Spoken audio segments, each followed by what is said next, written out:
Mainit na balita. Well, I was a victim of your platform where my official Facebook account were taken down by your platform. So I cannot understand why do you take down an account due to impersonation. So how does it happen? First of all, there can be a number of different reasons that an account might be taken down, right? There can be repeated violations of our community standards, or there can be very severe violations of our community standards. After 3 notices. Thank you. I have some specific personal question about how the Meta is detecting community standards violation, or what you call violation of community standards. When you look at when you look at your platform, we have here several when you report like a content, you will find here several violations like scam, fraud or impersonation, unauthorized political ad, adult content, selling or promoting restricted items, violence, hate or exploitation, bullying or unwanted content, intellectual property, suicide or self-harm, false information, problem involving 18-year-old or someone under 18 years old. Well, I was a victim of your platform where my official Facebook account were taken down by your platform due to it said there impersonation. So I cannot understand why do you take down an account due to impersonation. So how does it happen? So how we determine that really is this account is impersonated?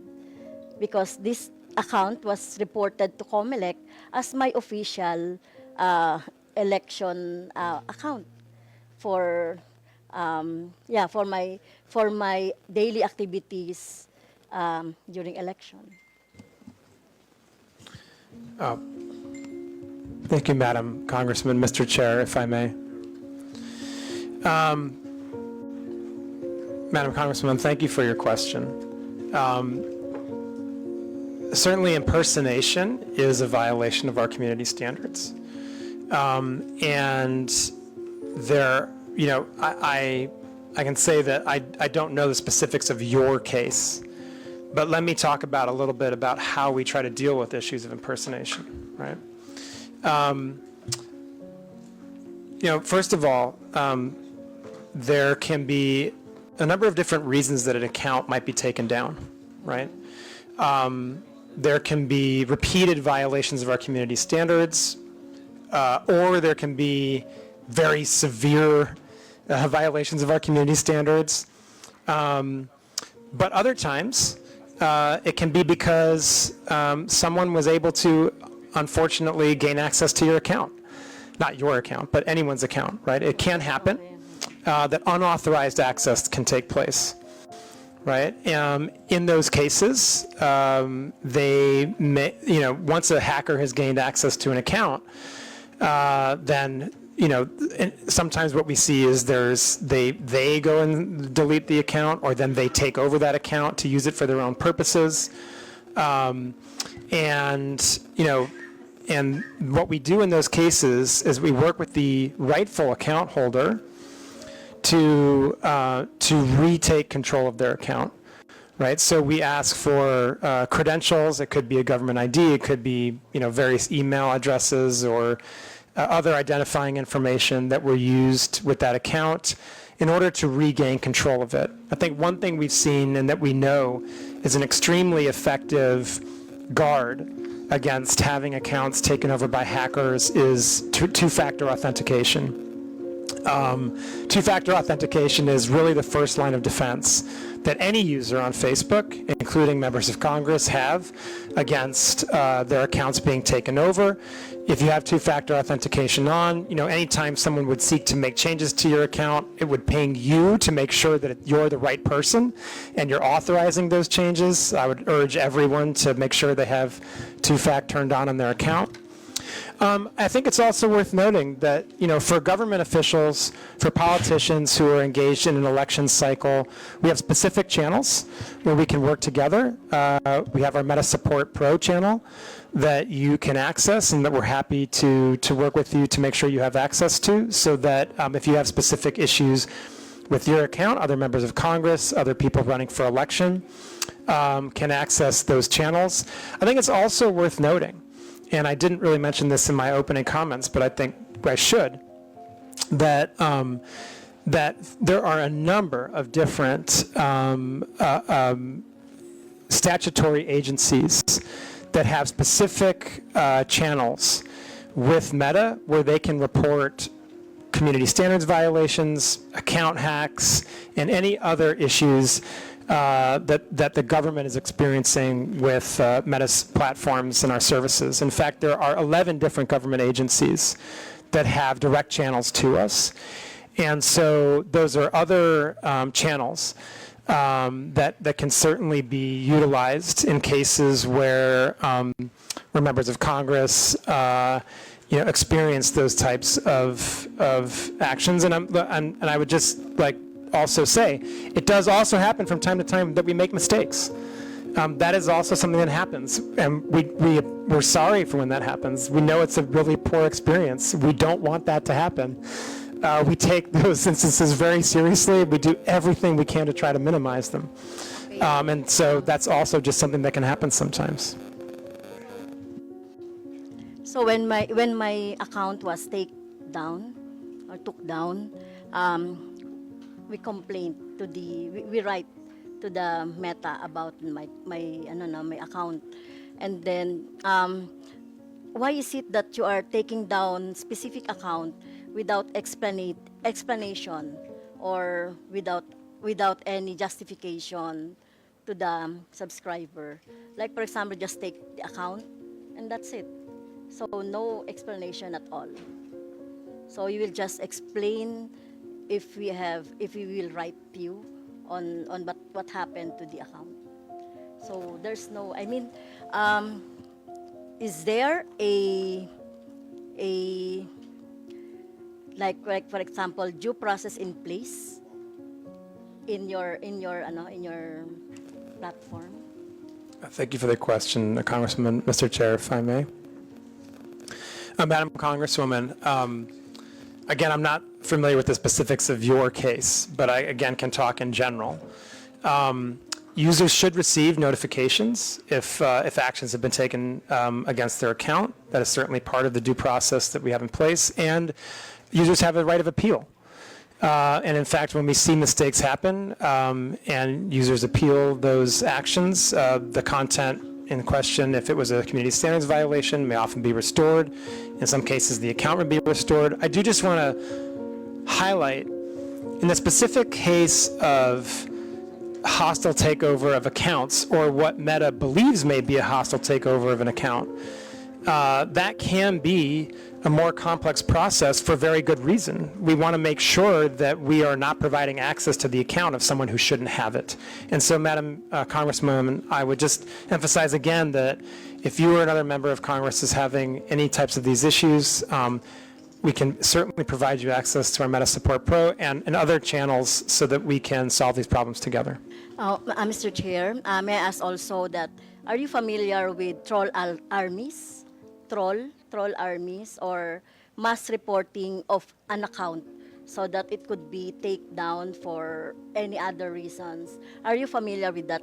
Because I'm suspecting that my personal account was a victim of that scheme by army trolls, or by a group who would like to take down my account. Because as I can see here in your process of checking the misinformation and disinformation, it would be, if it is mass reported, it goes to your AI, and then after that, human checking, right? Right? In your graph of how to determine the disinformation or violation of your community standards. So, so my question is, are you familiar with that scheme? Mr. Chairman, thank you. Madam Congresswoman, coordinated mass reporting absolutely violates our policies. We have seen that type of behavior before and certainly if we detect that type of behavior, then we would seek to make sure that any decisions that are made about accounts are the correct ones. And then we would also try to go after the people who are engaged in the coordinated mass reporting, because that clearly does violate our policies. And that's the type of abusive network that we would seek to prohibit from utilizing our platforms.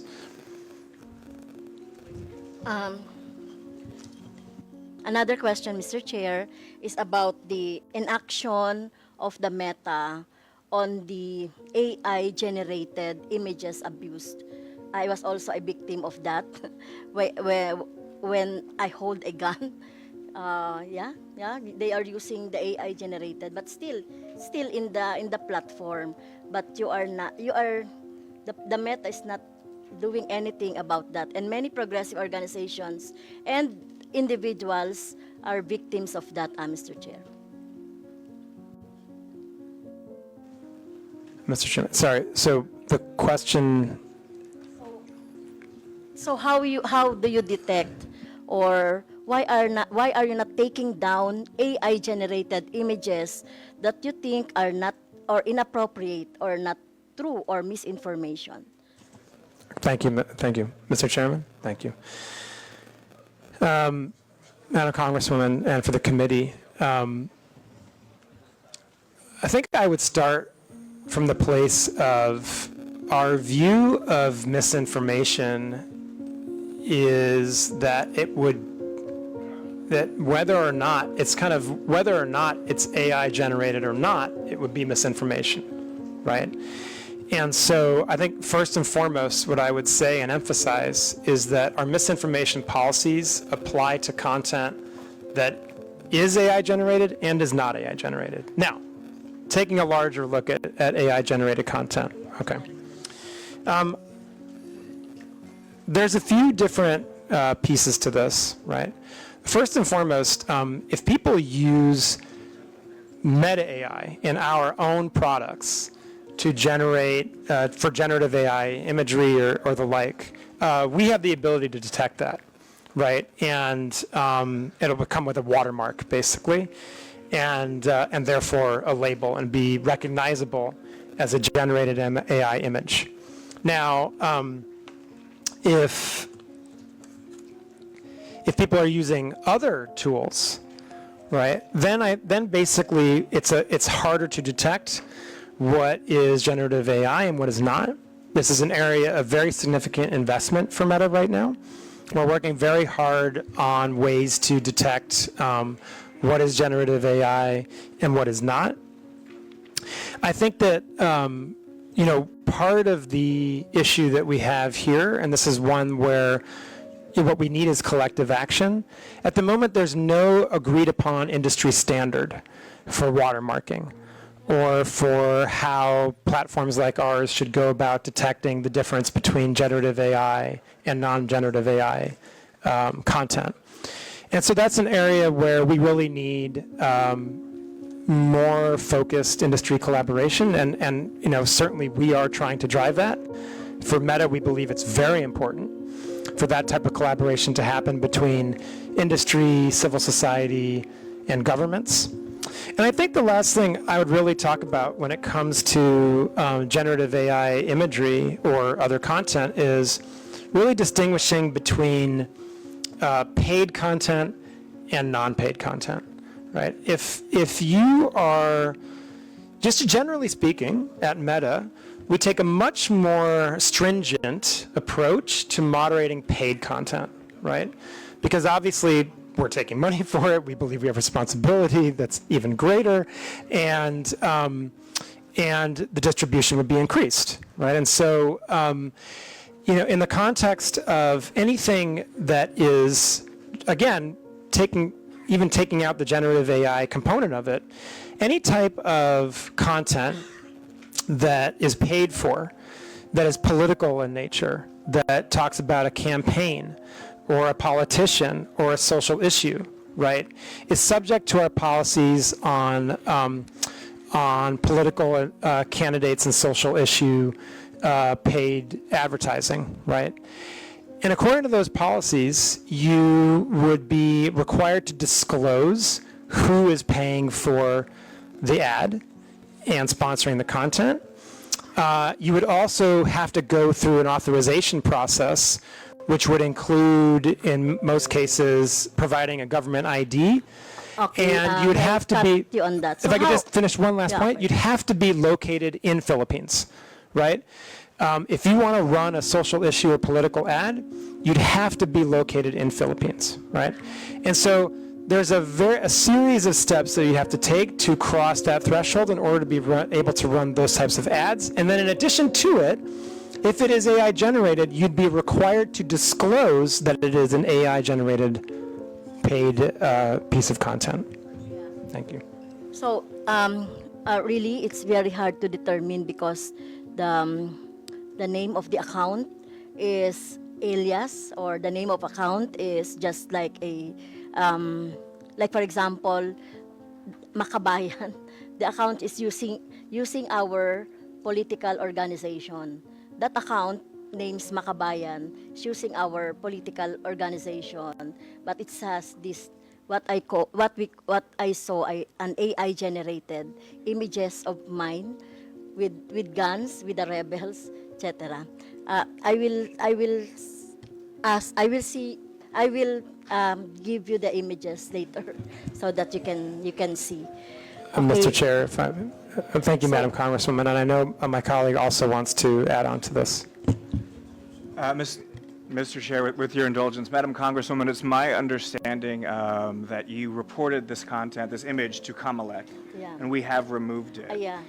I would like to also state respectfully for the record that we're not doing nothing on harmful generative AI. In fact, as recently as, it was either yesterday or the day before, I personally worked directly with PAOK to remove a harmful piece of generative AI that was promoting investment scams.